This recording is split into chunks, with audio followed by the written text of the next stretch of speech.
Hello to everyone at home. I'm Andrew Zalondek, and welcome to this episode of ATC Broadcast Rewind.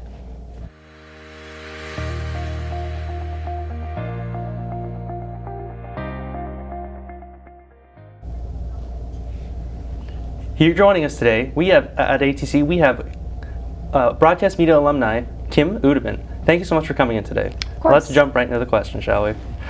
What made you choose the broadcast media program? Well, I was in the film club at my high school, J.H. Bruns, and the teacher in charge suggested that I come to this program and actually learn how to use cameras and everything. So, yeah, that's why I joined the program, because he pretty much told me to. What was your initial impression of the program? At first it was very intimidating because, I didn't know how to properly work a camera. I didn't know how to properly edit and everything, and all the equipment that we use here, it's like, whoa, right? So it was very intimidating, but overall I had fun.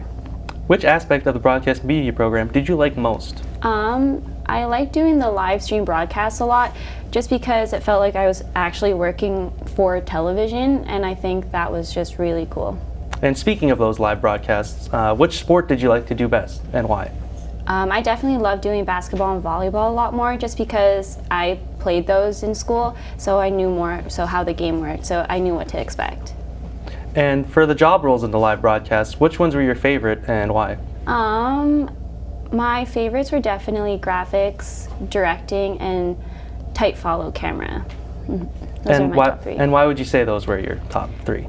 It was definitely because they were the most challenging. Graphics being you have to make sure you have the right person, that you spelled their names correctly and everything, and that you fly in and fly out when they're supposed to fly in and fly out. Directing, you have to be paying attention to everything that's going on in the broadcast, and then tight follow is just, for some people, it's really difficult to follow that one person or the ball consistently during the entire game. And what experiences in the broadcast media program were you most fond of? Definitely the times I spent with the classmates I had in the program, because a lot of them are my friends still today, and I work with a lot of them in the industry, so it's definitely that. And how was having Mr. Playtink as a teacher? How interesting was that? It was really great. It felt more so like we were just friends, and he was just teaching us conveniently how to do all this stuff instead of him being a teacher. We would always joke around, and we all have inside jokes with him, which is really great. So yeah, he's one of my favorite teachers, definitely. And how would you describe the classroom environment in the broadcast media program?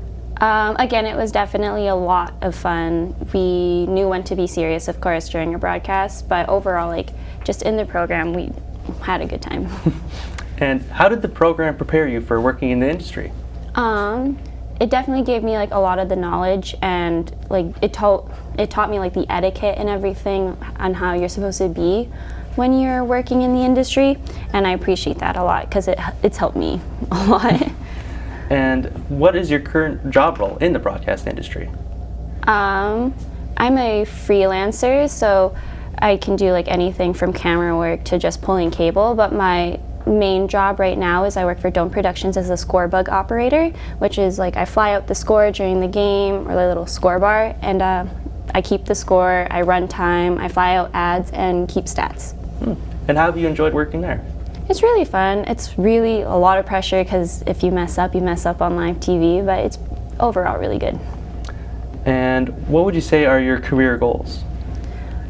I definitely want to move up in the industry for sure. Right now I'm trying to aim to become a font operator, which is a higher level of graphics, I guess you can say, and you have more to do with the show. And what advice would you give to an aspiring broadcast student? For an aspiring broadcast student, I'd say always be open and willing to learn, because that's the most important thing in this industry. You always have to be wanting to know what's next or whatever.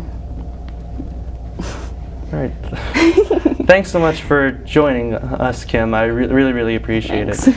And that concludes this episode of ATC Broadcast Rewind. And be sure to follow us on Twitter, Instagram, and Facebook at LRSDTV, and check out our various live broadcasts, such as our new show, The Connection, which has a new episode airing next week, and our various other live broadcasts, with our next one being Track and Field tomorrow. And yeah, that concludes this.